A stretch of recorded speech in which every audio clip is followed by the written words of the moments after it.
It is 2 months since the killing of George Floyd, the African-American who died while being detained by police in Minneapolis. His death sparked protests around the world.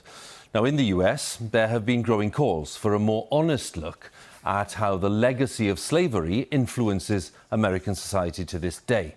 And the latest in our series of reports on colonial legacies comes from Virginia, where our correspondent Ali Makboul considers the role that Britain played in the shaping of modern America. It was here on the coast of Virginia that an English ship brought, against their will, the first 20 Africans to what was already a British colony. And so began the horrific legacy of slavery here, from which more than 400 years on, some of the greatest ills in American society can be traced.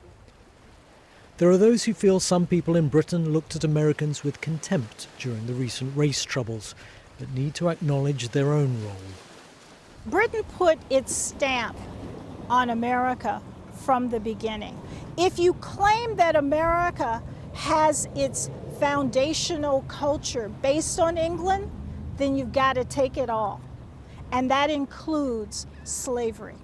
That includes the systemic racism in our laws, in our practices, and in our culture. Why is you kneeing on her neck? Policing in the southern United States traces its origins to slave patrols set up under the British, who also passed laws which regarded black people as inferior. The policing that we see that automatically assumes that a black person is a criminal. That starts from really the founding of our country that viewed Africans as systemically different as people. But Americans, of course, have to shoulder responsibility too. They won independence, but then there was civil war, with the Confederate South fighting to keep slavery. Many British elites backed the South, but their side lost and slavery was banned. Decades later, statues to Confederate leaders were put up here to rewrite history and remind black people of their place. We were told, don't look up at them. We were told, keep walking straight, keep driving straight. You don't have to look up to that white man.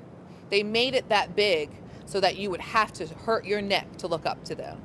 And we're done with that. And in fact, we're now going to create a space that's just comfortable for us to be around.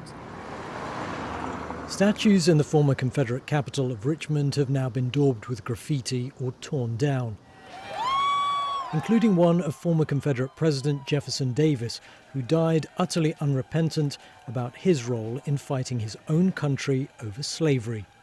But some of his descendants say we need to look past that detail. None of the individuals that are being attacked today were solely slave perpetuations. They had an illustrious history that is associated with many more acts that may preclude that scenario of slavery. Britain may have brought slavery here, but it's some Americans still commemorating its legacy. Remarkably, there are 11 Confederate statues that still stand in the US Capitol building. The question is, what message does it send to African Americans when some people whose fame, notoriety is derived from the fact that they defended, even fought to keep the institution of slavery, are celebrated here in the most exalted corridors of American power? There are now moves to take away these statues, but progress towards a more complete representation of America's past is slow. The Museum of African American History close by is one of few national institutions that tackles the horrors of slavery head-on. Across the South in particular, even in schools, there's reluctance to do that. But for many, tolerance is wearing thin, not just for this sidestepping of uncomfortable history, but also the slow pace of change in modern America to make it a more just society. Ali Makboul, BBC News in Virginia.